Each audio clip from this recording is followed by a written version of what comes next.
Assalamu alaikum. You are now tuning to Shaquille and Company on America's Islamic Radio. I'm your host, Kevin Shaquille, and today's exciting interview is sponsored by Ish Your Realtor, JG Advisors, Elements Dental, AT&T Astoria, The Mugs and Beans, Tech Bites, Gyro Spot, Freedom Line Brokerage, and Glide Management. Today we have none other than America's Islamic Radio's own sponsor, Ismail Kolia, associate broker and shareholder for EXP Realty. Assalamu alaikum. Wa alaikum salam. How you doing today, Ish? You sound like a pro. It's been a year, so I think I have to get it done now. I think you got it done. How's your day going so far? My day is going amazing. Alhamdulillah, I'm super blessed. I'm having a great day. Thank you. Listen, on behalf of America's Islamic Radio, we want to thank you for being a continued sponsor for America's Islamic Radio, and we value your sponsorship, we value your support, and we're so glad he's out here. I'm just ecstatic right now. Thank you. Honestly, I can feel the energy. it's amazing, man. Listen, it's late at night right now, and we're still going at it. That's right. That's right. So, Ishmael, how was your day today? What did you do today specifically? Because you were just telling me a little story right now. My day is going fantastic. I started my day by teaching.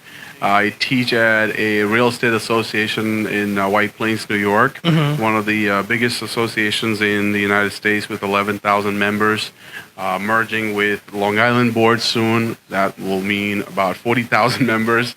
So I teach a few classes there, and then we just came from a networking dinner sponsored by the law offices of Amina Rashad. So thank you, Amina, for that. Thank you. Fantastic event, meeting so many different people. And now, to top it all off, I'm here, meeting you and seeing you, and sponsoring a cause that is near and dear to me. So great day.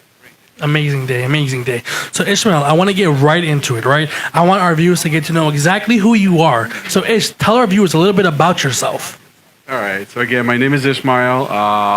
Originally from India, came to the U.S. when I was 13, one of 11 siblings. My dad is a retired mailman. My mom is a homemaker. They worked very hard their whole lives, all day, every day, kind of just very, very hard work. Raised 11 kids. I was 13 when I came to the U.S. in 91, went to school in the Bronx, went to college in the Bronx as well. My education is in health administration. I worked for Sloan Kettering for a number of years before launching myself into business with a few partners back in 2005. And I've been in business since 2005. I've been an entrepreneur since then, various lines, various businesses. Yeah, and that's a little bit about me. A little bit about you. So now you're into real estate. How did you get into real estate? So as I said, I've been an entrepreneur since 2005.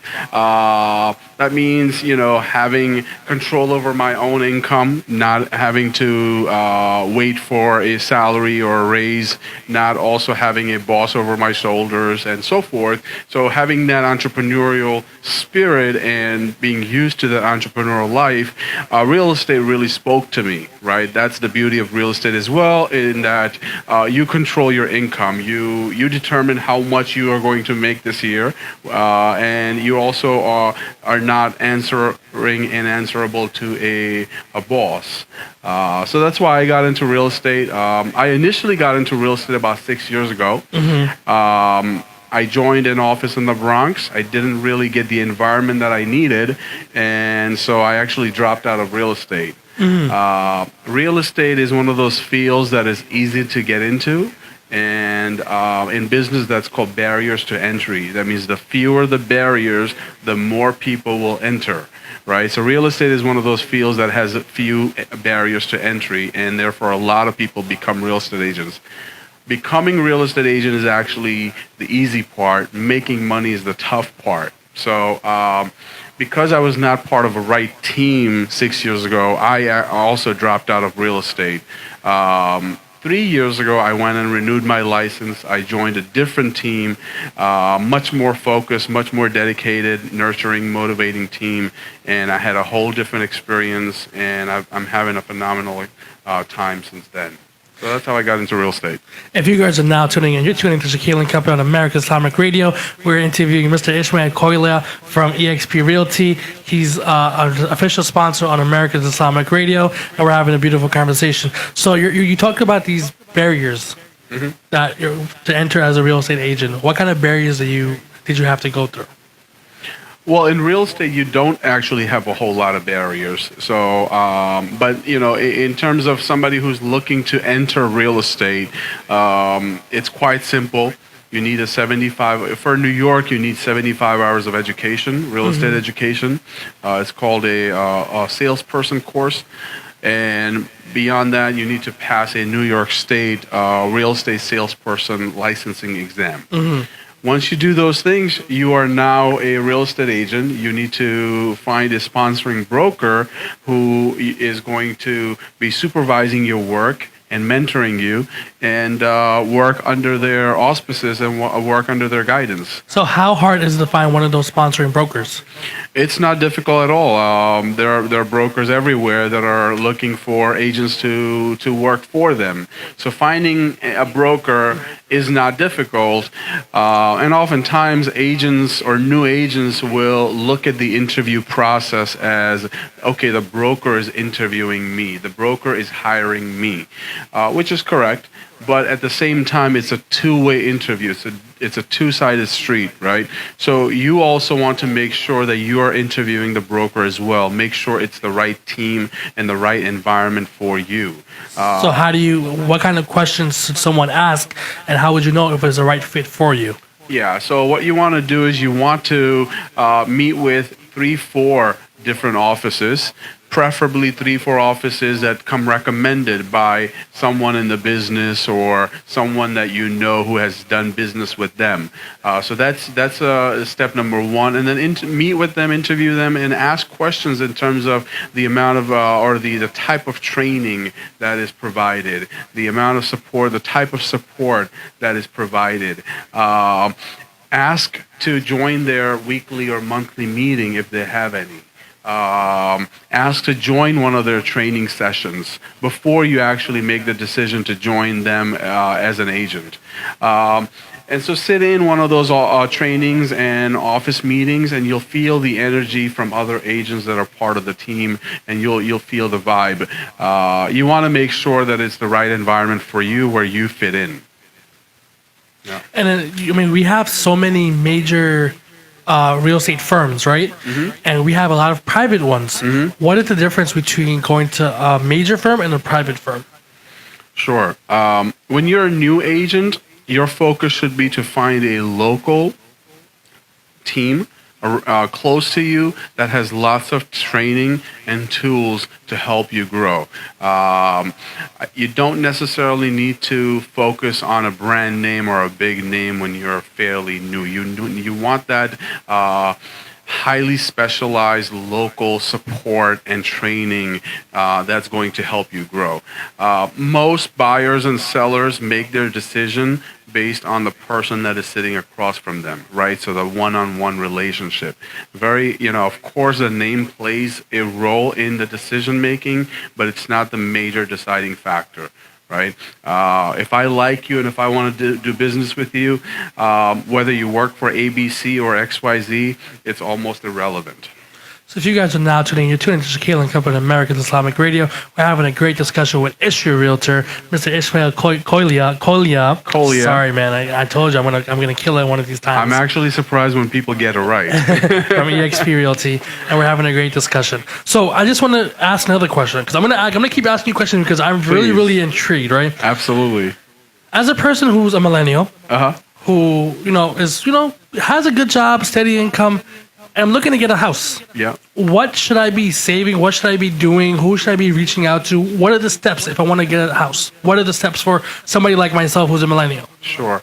And I'm glad that you asked that question. And we should all have this mentality of buying a house.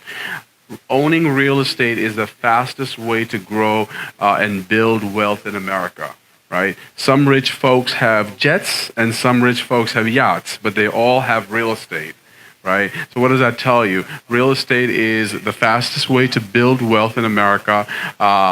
There's a lot of growth. There's a lot of appreciation there. There are also a lot of tax benefits. There are a lot of tax laws that are designed to benefit homeowners, right? So you certainly want to, I want to inspire all of our listeners into thinking how they can become a homeowner. And it is actually easier than most people think. Most people think it's very difficult. They need a whole lot of this and a whole lot of that. So oftentimes it's a lot easier, and I'll go over the details. When it comes to home ownership and buying a house, typically you need to look at four things. One is your income. Most lenders will require 2 years of stable employment in the same line of work. Doesn't have to be the same a company, but same line of work. Unless you're a recent graduate, then many companies will look to see if you've been working 6 months after graduation, and they'll want to see that degree. So number one is stable employment. Number two is a down payment. You can buy a single family house, depending on your income, but you can buy a single family house with as little as 3% down payment. So in the New York market, a single family home may be about $500,000. 3% of that is $15,000. That is quite doable for most people. So let's say you have $15,000, right? And I want to buy this house for $500,000, right? Sure. How would I go about that process? What's the next step? I have $15,000 in my hand right now. I found a house for $500,000. What do I do next? Right. So before I go on the process, I want to finish the other two things that you would need. I'm sorry. No, you're good. You're great. Keep the questions coming. So 3% for a single family home and 5% for a multifamily house. So again, if there's a multifamily house for $600,000, 5% of that is $30,000. That's approximately the cash you need. You need more money than that for closing costs and so forth, but sometimes the closing costs can be put into the mortgage as well, under what's known as seller concession. So, but there are ways to work around that. I've helped a young family earlier this year, that only had $18,000. Now they own a beautiful home in the Bronx with grass on all four sides. Amazing. Right? They were cramped in a 1-bedroom apartment before. Now they've got a 3-bedroom plus a whole basement, parking, and yard all around. So it is it is doable more than many people think. So number one is stable employment. Number two is down payment. Number three is your credit. So you want to make sure that you have good credit. You don't want to open credit cards that you don't need. And so forth. You don't want to open too many credit cards. Oftentimes when we go to department stores and so forth, at the checkout they offer 10% discount for opening their 25% off. 25%, 5%, 10% for opening their store card. It sounds very enticing, but when you think about it, it's only $10 or $20 that you're saving, but that's an additional hit on your credit. So you have to ask yourself, is it really worth it for me? You want to safeguard your credit because that is a means of opening many doors in this country. And then the fourth is your liabilities. Right? What are you liable for? What are you responsible for in terms of paying? What's on your shoulder? So, for example, your car lease or car financing, your student loans, your credit card loans, and so forth. You want to learn to live within your means, and you also want to learn to live simply. You don't need to drive that Ferrari if you can drive a Jeep like I do, right? If that means that the ability to buy a house, right? I rather buy a house than own a Ferrari, to be honest with you, right? So you want to ask yourself, hey, is this next purchase that I'm about to make, is this a liability or an asset, right? So buying a Ferrari is a liability. It's a cost. It doesn't really bring anything for me besides some fame, I guess, right? Or some status. But owning a house, it's going to be an asset. Right? Even there, you have to make sure that you're buying the right type of house and so forth. So those are the four things in a nutshell that you want to keep in mind: a stable income, enough money in the bank for your down payment, and the money has to be in the bank. It cannot be in the mattress and so forth. It has to be traceable, or it has to be in the bank for at least 2-3 months before you approach a lender. Number three is your credit score, and number four are your liabilities. So those are four things. In terms of the process of buying a house, the process should begin with meeting with either a real estate agent and then working with a mortgage company, or meeting with the mortgage company and then connecting with a real estate agent. So the very first thing you should do, or one of the very first things you should do in your home buying process, is get a mortgage pre-approval. What's all that about? What that does is it sets the tone for your affordability. What can you afford, right? Imagine going into a shopping mall and not knowing what's in your pocket. You don't know what's in your pocket, right? You don't know if you have cash. You don't even know if you have any credit cards. You don't know what's in your credit card. Imagine going into a mall with no idea what's in your pocket.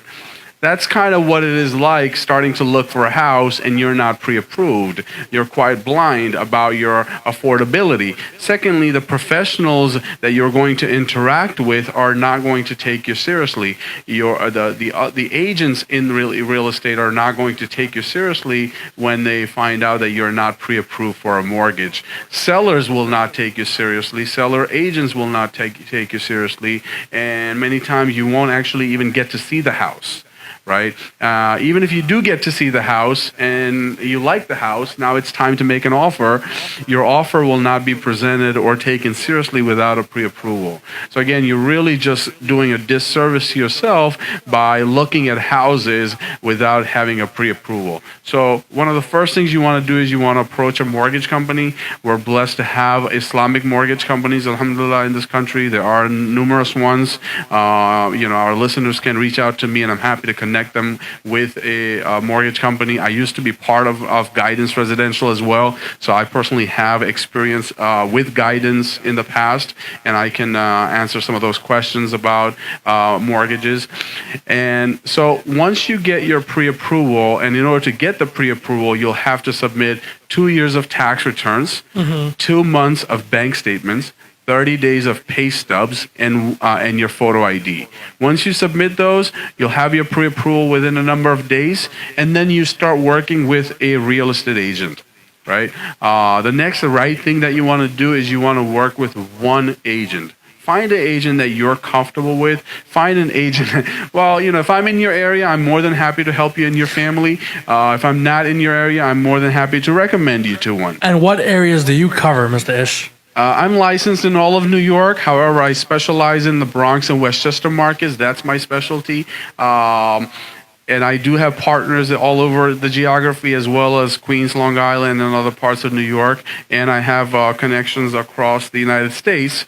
But you want to work with an agent that is knowledgeable in your area. That agent is going to be able to serve you properly. Secondly, make sure that agent comes recommended by someone that you know, and not just a number out of a phone book, so to speak. Do they even make those anymore?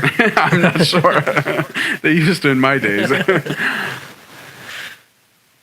So work with one agent. Many buyers, unfortunately, will make the mistake of not committing to one agent, right? And unfortunately, many agents are not doing the job properly of asking the buyer to work one-on-one with them as well. I'll tell you a quick story. Before I bought my house in 2013, 6 years ago, I must have seen about 100 houses. And I'm not exaggerating. I must have seen about 100 houses, and I must have worked with about 30, 40 agents, each agent showing me a couple of houses. Finally, I bought my house many months and many years later. None of those 30, 40 agents ever asked me to work exclusively with them one-on-one. If I had been asked, I may have picked one of those agents, and I may have bought my house much sooner than what it took me to do, right? So as a buyer, I'm advising you that find one agent, find the right agent, and work one-on-one with them. When an agent knows that you are working exclusively with them, they're going to give you better attention and better focus than they would if they knew that you're working with many agents. agent. So work with one agent exclusively. Also, make it clear with the agent. First of all, make it clear with yourself and your family members the wants and needs. What is it that we must have in this house? Right? For example, we must have 3 bedrooms. We must have a pool. Right. That sounds more like a want. We want a pool. We don't need a pool. That's my wife's requirement. Okay. A pool. Whatever it is, what you want to do is you and your family members want to sit down and write down 2 lists. Make 2 lists. One list would be things that you absolutely must have, things that you're not going to sacrifice or negotiate, such as we must have 3 bedrooms, we must have parking. For some people, being close to masjid is a very must. For some people, being close to bus or subway is very important, right? And then also make a list of wants, right? Some people want to have a balcony, some people want to have a 4th bedroom, some people would like to have a bedroom on the 1st floor, but it's not must. Some people would like to have a swimming pool, but it's not a must, right? So make a list of must-haves and nice-to-haves, right? And then communicate that information with your agent. Be very clear with your agent. Say, hey, this is what we must have, and these are some things that we would like to have. When your agent has a clear idea of what you want, that agent is able to be able to do their job properly and find you your house sooner rather than later. Your goal as a first-time home buyer, I'd like to advise you, your goal should not be to see 20, 30, 40 houses.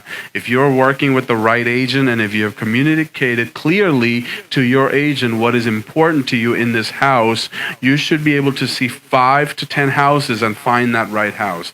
I've sold, alhamdulillah, over the last 2 years, I've done about 24 deals, roughly 1 per month, and most of my buyers have seen less than 5 houses. Wow. Most of my buyers have seen less than 5 houses.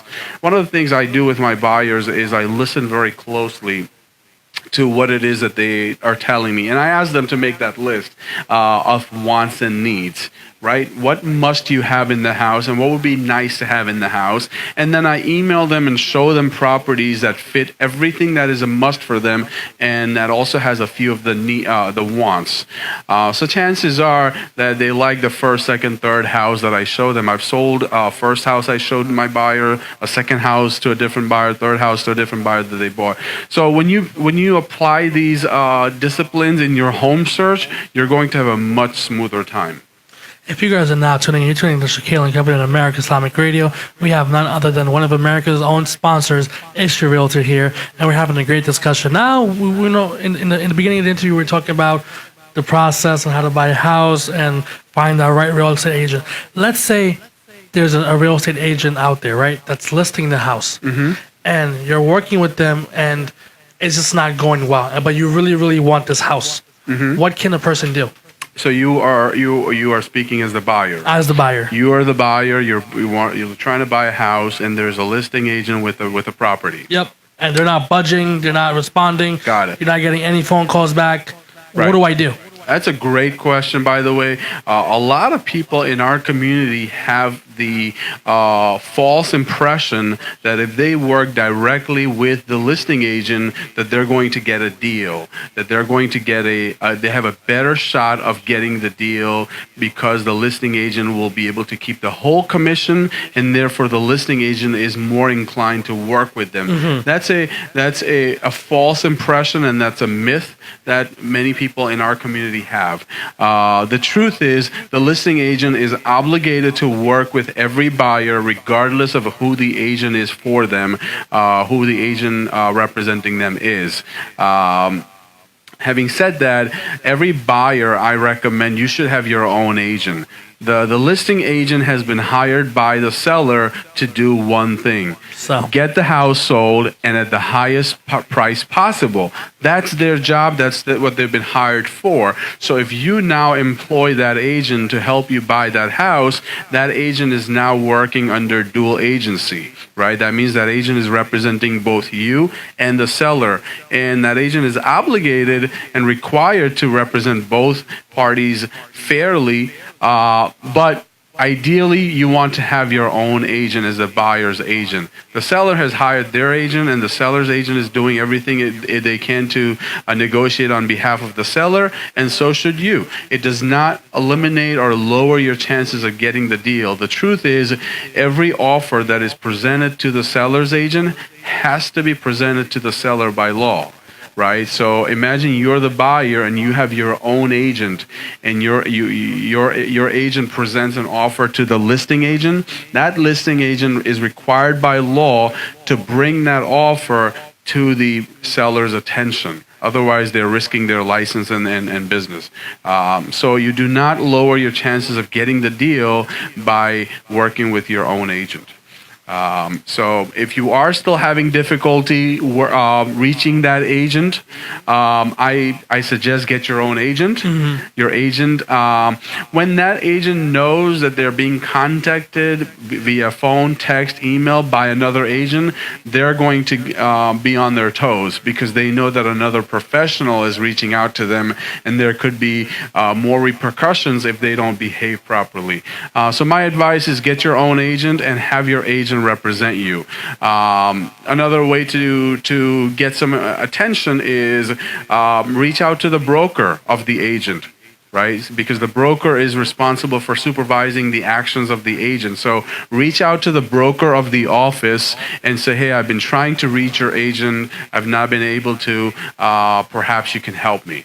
Right? Maybe there's a good reason, right? Maybe the agent is out of town or not feeling well, or whatever the reason may be, but reach out to the broker. If the agent in question happens to be the broker owner himself or herself, then you can reach out to the local MLS board, multiple listing service board, which is the realtor association that they may be a part of, or you can reach out to New York State Department of State, because we are all licensed by Department of State, and then you can file your complaint with the state about an agent that is not serving your needs.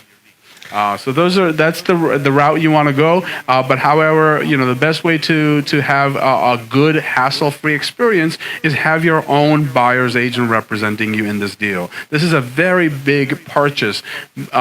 Most Americans do not buy anything bigger than a house. A house is the biggest thing most Americans ever buy. And it's a major deal. We're talking hundreds of thousands of dollars, and we're talking 10, 20, 30, 40-year commitment to this property for you and your family. So you really want to have a professional working on your behalf and in your corner. And oftentimes in real estate, it doesn't cost you anything or much to have your own agent, because a lot of times the buyer's agent is compensated from the seller's side at the closing. So what other industries or what other lines of work can you think of where you have a licensed, educated, and experienced professional guiding you and helping you for 2, 3, 4, 5 months without costing you anything? There are not any lines that I can think of. So certainly, again, one more time, have a buyer's agent represent you. Thank you so much, Ish, for all this wonderful information. And one of our viewers are actually listening to us right now. And if you have any questions, you can always email us at info@americasislamicradio.com, and we'll get the questions to Ish. Ish, if a person wants to reach out to you, how can they reach out to you?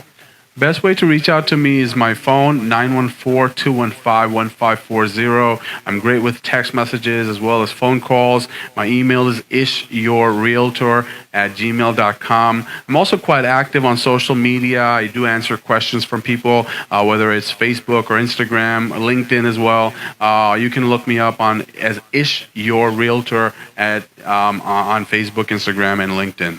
But yeah, I'm happy to answer your questions, whether you hired me to help you out or not. I'm certainly more than happy to answer your questions, steer you in the right directions, recommend you some professionals, whether it's inspectors for the property, real estate lawyers, mortgage professionals, home insurance companies, and so forth. Listen, he does it all, and we are happy to have you as an official sponsor for American Islamic Radio. We don't take that lightly. Thank you so much for all your support. And Ish will have a monthly interview show here on American Islamic Radio. And I think next we're going to start talking about foreclosure and auction houses and what's the difference. So let's get that ready. And if you viewers have any questions, make sure you reach out to us at American Islamic Radio at info@americasislamicradio.com. Subject line Ish, and ask your questions, and we will ask them here live on American Islamic Radio. This interview was sponsored by Ish Your Realtor, JG Advisors, Element Center, AT&T Storia, The Mugs and Beans, Tech Bites, Charo Spot, Freedom Line Brokerage, and Glide Management. Assalamu alaikum. Until next time.